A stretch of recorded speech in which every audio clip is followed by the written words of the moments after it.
ಕಳೆದ ವಾರ ನಮ್ಮ ಮೈಸೂರಿನ ಜೂನಿಯರ್ ಡಾಕ್ಟರ್ ಯತೀಂದ್ರ ಅವರು ನಾಲ್ವಡಿ ಕೃಷ್ಣರಾಜ ಒಡೆಯರ್ ಅವರಿಗಿಂತ ನಮ್ಮ ಅಪ್ಪನೇ ದೊಡ್ಡ ವ್ಯಕ್ತಿ ಅಂತ ಹೇಳಿಕೆಯನ್ನು ಕೊಟ್ಟರು. ಈ ವಾರ ಸೀನಿಯರ್ ಡಾಕ್ಟರ್ ಮಹಾದೇವಪ್ಪನವರು ಮಹಾರಾಜರು ತಮ್ಮ ಮನೆ ಮಂದಿಯ ಒಡವೆಯನ್ನೆಲ್ಲ ಅಡವಿಟ್ಟು ನಿರ್ಮಾಣ ಮಾಡಿದಂತಹ ಕನ್ನಂಬಾಡಿ ಕಟ್ಟೆಗೆ ಅಡಿಗಲ್ಲು ಇಟ್ಟವನೇ ಟಿಪ್ಪು ಸುಲ್ತಾನ್ ಅಂತ ಹೇಳಿಕೆಯನ್ನು ಕೊಟ್ಟಿದ್ದಾರೆ. ಜೂನಿಯರ್ ಡಾಕ್ಟ್ರು ಹೊಸ ಇತಿಹಾಸವನ್ನು ಬರಲಿಕ್ಕೆ ಹೊರಟಿದ್ರೆ, ಸೀನಿಯರ್ ಡಾಕ್ಟ್ರು ಈಗ ಆಲ್ರೆಡಿ ನಿರ್ಮಾಣವಾಗಿರುವಂಥ ರಚಿಸಲಾಗಿರುವಂಥ ಇತಿಹಾಸವನ್ನು ತಿರುಚಲಿಕ್ಕೆ ಹೊರಟಿದ್ದಾರೆ. ನಾನು ಮಹಾದೇವಪ್ಪನವರನ್ನು ಬಹಳ ಸ್ಪಷ್ಟವಾಗಿ ಕೇಳಲಿಕ್ಕೆ ಬಯಸ್ತೀನಿ. ಇತ್ತೀಚೆಗೆ ಉದ್ಘಾಟನೆಯಾದಂತಹ ಸಿಗಂದೂರು ಸೇತುವೆಗೆ DPR ಮಾಡಿದವರು ನಾವೇ ಅಂತ ಅಲ್ಲೂ ಕ್ರೆಡಿಟ್ ಕೇಳಲಿಕ್ಕೆ ಹೊರಟ್ರಿ. ಅದು ಯಡಿಯೂರಪ್ಪ ಸಾಹೇಬರು ಮತ್ತು MP ರಾಘವೇಂದ್ರ ಅವರ ಪರಿಶ್ರಮದಿಂದ ನಿರ್ಮಾಣವಾದಂತಹ ಸೇತುವೆ ಅಂತ ಗೊತ್ತಿದ್ರೂ DPR ನಾವೇ ಮಾಡಿದವರು ಅಂತ ಹೇಳಿದ್ರಿ. ಸರ್, ಟಿಪ್ಪು ಸುಲ್ತಾನ್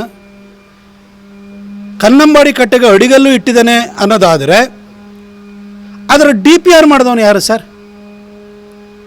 1799ರಲ್ಲೇ ಸತ್ತು ಹೋದಂತಹ ಟಿಪ್ಪು ಸುಲ್ತಾನ್ ಅಡಿಗಲ್ಲು ಇಟ್ಟಿದ್ದಾನೆ ಅನ್ನೋದಾದರೆ ಯಾವ ಮಸೀದಿಯ ಮೌಲ್ವಿ ಅದರ ಕನ್ನಂಬಾಡಿ ಕಟ್ಟೆಯ ಡಿಸೈನ್ ಮಾಡಿದ, ಯಾರು ಅದರದ್ದು ಡೀಟೇಲ್ ಪ್ರಾಜೆಕ್ಟ್ ರಿಪೋರ್ಟ್ ಅಥವಾ DPR ಮಾಡಿದ, ಆ ಮುಲ್ಲನ ಹೆಸರನ್ನು ಹೇಳ್ಬಿಡಿ ಸರ್ ದಯವಿಟ್ಟು.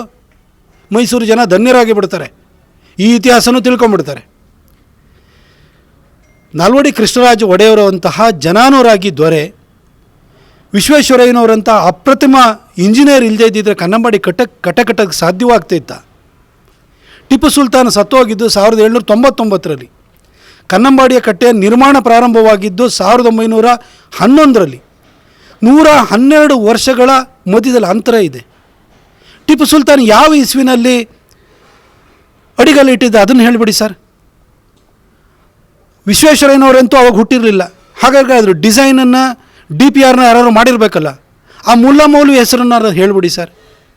ಸರ್, ದಲಿತ ಸಮಾಜಕ್ಕೆ ಮೀಸಲಾತಿಯನ್ನು ಕೊಟ್ಟು ದೇಶಕ್ಕೆ ಮೇಲ್ಪಂಕ್ತಿಯಾಗಿದ್ದಂಥವರು ನಾಲ್ವಡಿ ಕೃಷ್ಣರಾಜ ಒಡೆಯರವರು. ಬಾಬಾ ಸಾಹೇಬರು ಸಂವಿಧಾನ ಬರೆಯೋದಕ್ಕಿಂತ ಮೊದಲೇ ಮೀಸಲಾತಿಯನ್ನು ತಂದಂಥವ್ರು ಅವರು. ಅಂತಹ ಒಬ್ಬ ದೊರೆಯ ಕೊಡುಗೆಯನ್ನು ಬೇರೆ ಯಾರಿಗೋ ಅರ್ಪಣೆಯನ್ನು ಮಾಡಲಿಕ್ಕೆ ನೀವು ಹೊರಟಿದ್ದೀರಲ್ಲ. ನಾಲ್ವಡಿ ಕೃಷ್ಣರಾಜ ಒಡೆಯರು ಮತ್ತು ಆ ಯದುವಂಶದ ಬಗ್ಗೆ ನಿಮ್ಗೆ ಯಾಕೆ ಸರ್ ಇಷ್ಟೊಂದು ಕೋಪ? ಯಾಕಾಗಿ ದ್ವೇಷವನ್ನು ತೀರಿಸ್ತಾ ಇದ್ದೀರಿ? ನಾಲ್ವಡಿಯವರು ಮತ್ತು ವಿಶ್ವೇಶ್ವರಯ್ಯನವರು ಇಲ್ಲ ಅಂದಿದ್ದರೆ ಆ ಕನ್ನಂಬಾಡಿ ಕಟ್ಟೆ ಕಟ್ಟಲಿಕ್ಕಾದ್ರೆ ಸಾಧ್ಯವಾಗ್ತಾ ಇತ್ತ?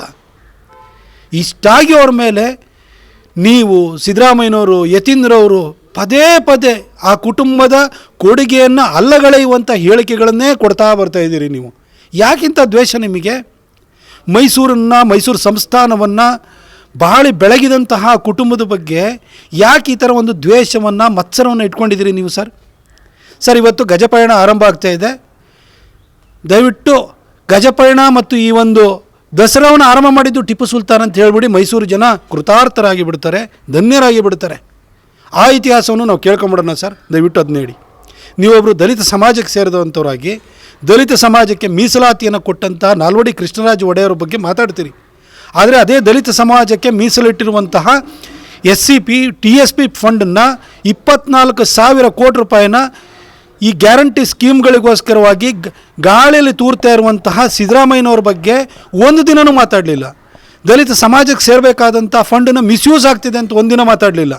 ಆದರೆ ದಲಿತ ಸಮಾಜದ ಶ್ರೇಯೋಭಿವೃದ್ಧಿ ಬಗ್ಗೆ ಯೋಚನೆಯನ್ನು ಮಾಡಿ ಮೀಸಲಾತಿಯನ್ನು ತಂದಂತಹ ನಾಲ್ವಡಿಯವರ ಬಗ್ಗೆ ಮಾತ್ರ ಪದೇ ಈ ರೀತಿ ಹೇಳಿಕೆಯನ್ನು ಕೊಡ್ತಾ ಇದ್ದೀರಿ. ಇದಕ್ಕೆ ನಿಮಗೆ ಶೋಭೆ ತರಲ್ಲ ಸರ್. ನೀವೊಬ್ಬರು ಜ್ಞಾನಿಗಳು, ನೀವು ಯಾರೋ ಅನ್ಪಡ್ ಪಾಲಿಟಿಷಿಯನ್ ಅಲ್ಲ. ನೀವು ತಿಳಿದಂಥವರು, ಮೇಧಾವಿಗಳಿದ್ದೀರಿ.